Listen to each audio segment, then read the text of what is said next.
lancer la procédure juste pour atteindre un objectif. Nous respectons effectivement les droits de la victime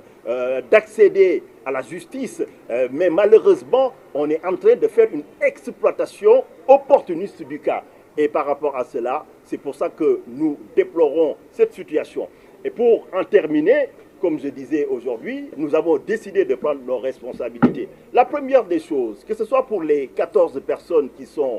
décédées lors des événements de mars, mais également les 3 personnes, dans les jours à venir, il y aura un pool d'avocats internationaux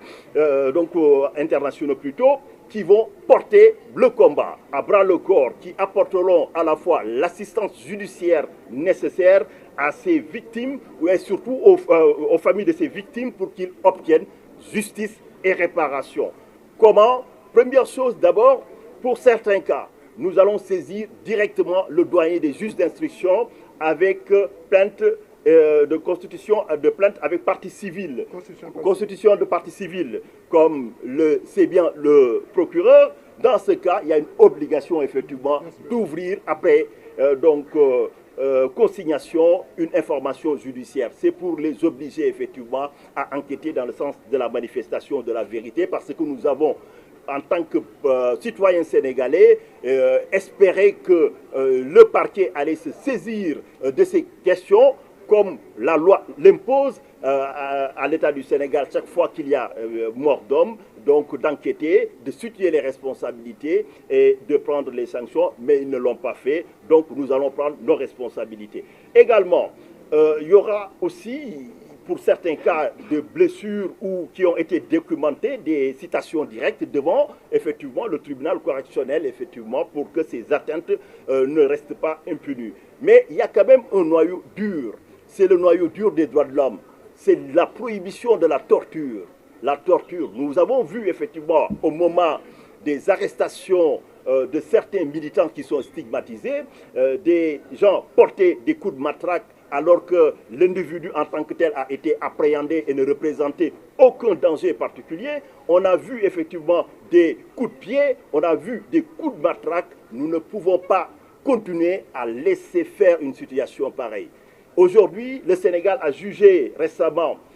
Hissène Habré sur le fondement de la prohibition de la torture. La torture aujourd'hui n'est plus admise nulle part dans le monde parce qu'on estime effectivement que ce sont des actes qui touchent à l'humanité. Et c'est parce que ça touche à l'humanité, tout État signataire a l'obligation de le faire juger. Et le Sénégal, lorsque effectivement nous avons vu qu'il y a des pratiques systématiques de torture et que le pouvoir exécutif qui a l'obligation d'enquêter, de situer les responsabilités et de punir les coupables, s'abstient délibérément de le faire parce que tout simplement, ils veulent maintenir dans la tête des gens un climat de psychose d'une certaine manière. Donc, ils le font de manière délibérée. Et comme ils ont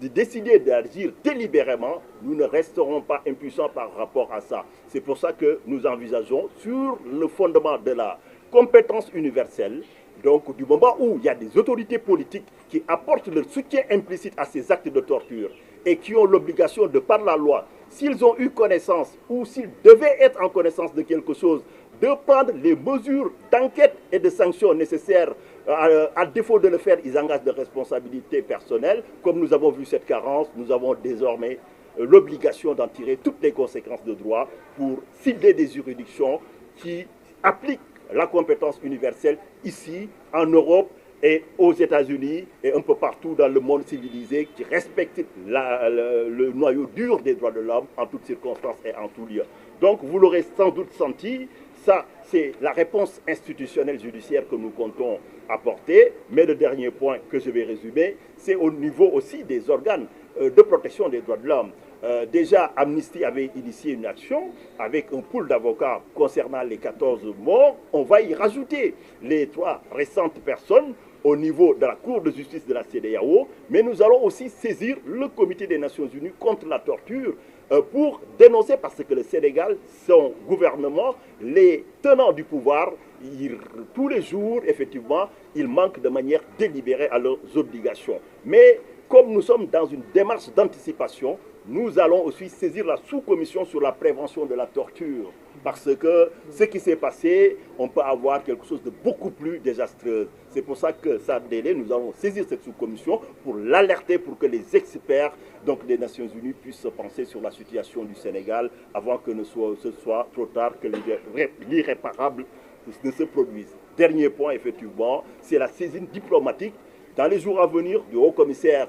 des Nations Unies aux droits de l'homme pour dénoncer ce qu'on a assisté ces derniers temps, y compris Angor, c'est l'usage excessif et disproportionné de la force meurtrière par des policiers en violation des règles d'engagement et des principes qui régissent effectivement la dispersion des manifestations. Alors, tout cela pour vous dire aussi que j'ai entendu des allégations, je ne sais pas si c'est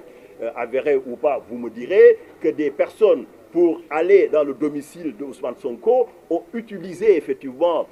donc des ambulances pour y parvenir. Je ne sais pas encore, je parle au conditionnel si c'est avéré. Mais si tel est le cas, il s'agit d'un crime très grave parce qu'effectivement les conventions de Genève sur le droit de la guerre, dont le protocole donc additionnel, mais surtout l'article 3, commun aux trois conventions, s'applique même en situation de trouble intérieur, mais c'est une violation de ces conventions dans la mesure où on ne doit pas utiliser ni les emblèmes de la Croix-Rouge, ni les ambulances, parce que, quelle que soit la situation de tension, il y a des règles auxquelles on ne peut pas déroger et il y a une loyauté, donc on ne doit pas utiliser ce qu'on appelle la perfidie. S'ils l'ont fait, ce sont des actes de perfidie qui engagent la responsabilité personnelle des individus qui ont monté l'opération, mais aussi et surtout ceux qui en ont donné l'ordre. Voilà en substance, en tout cas, la réponse institutionnelle que le F24, effectivement, entend donner dans les jours, les semaines à venir à ces agissements délibérés et répétés du régime de Macky Sall et de son gouvernement. Voilà. Donc, ci tënk maa ngi leen di jaajëfal ci teewaay bi damay dëggal lu procureur Ndaw wax li lépp lu ñu dund fii ci fan yi passé Ziguinchor lu mënoon a ñàkk la lu mënoon a ñàkk bu dee Sénégal gouvernement wu Macky Sall ak ay jëwriñam tënku woon nañ ci ponk ak charte yi nga xam ne moom la yoon teg ndaam avant 2014 comme nu mu ko waxee sànq bu doon yow dañ la waroon a juger cour d'assises wala chambre criminelle comme nu ñu ko amee léegi bu dee yaa ngi doon dox sa soxla ñu bàyyi woon la bàyyi déggandiku liberté provisoire wala contrôle judiciaire ca balaa veille ci veille jugement bi da nga jaar lu ñuy wax case prison pour ñu mën la juger mais loolu daanaka depuis 2014 sax amatul parce que duñ ko appliquer parce que dañu soppi loi bi lu ñu soppi ci loi bi moom mooy jour buñ la woowee bu la yoon woowee ku ci nekk yaa moom sa bopp parce que da nga am présomption d'innocence tuuma yi lu mu mën a fës da ngay def li la neex ba saa yu dogal daanoo bu dee dogal boobu nag frankulaayu na donc mënatoo dem ñoom dañuy exécuter mais fii procès bi sax tàmbalee gudd danoo woote xamuñu ndax ñoom dana teew wala teewut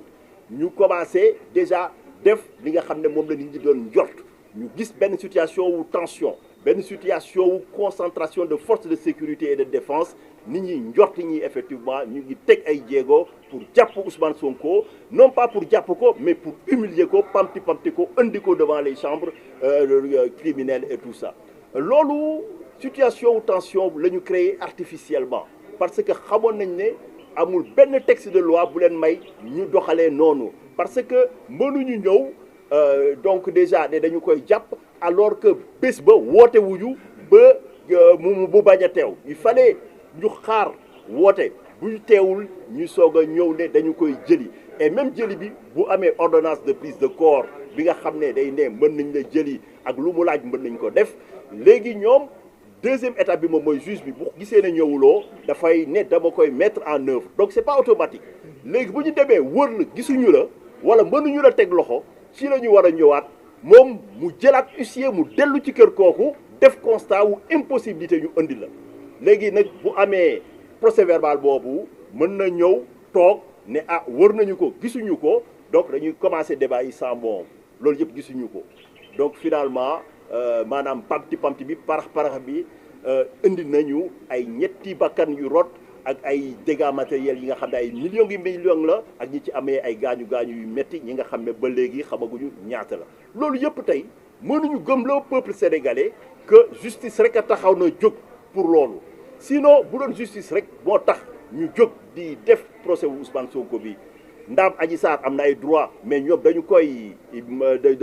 ciy dugal prox ndoll bu doon justice rek a tax ñu jóg nan la ñu mën a expliquer que mars boobu weeru mars 2021 bi mu am fukki bakkan ak ñeent yu rot ba sànq ci suba amul kenn ki nga xam ne yoon téye nañ la amul benn l'enquête bu ñu ci def amul benn jéego amul procès donc xanaa justice su Sénégal benn tànk la am boobu gëmuma ko donc loolu yëpp fu mu ñu yóbbu moom mooy tey Macky Sall na jàpp ni en tout cas F24 taxaw na temm te li fi am comme nu mu waxee woon dootu fi amati c'est-à-dire duñ ko bàyyi ak yàlla benn jéego bu mu teg danañ indi la nga xam ne danañ ko indi réponse bi nga xam ne sur le plan judiciaire et sur le plan institutionnel donc bu ci njëkk moom mooy tey nu ko yoon mayee mooy 14 morts yi ak ñett ñi nga xam ne ñoo fi jógee nit ñi amoon nañ njort am yaakaar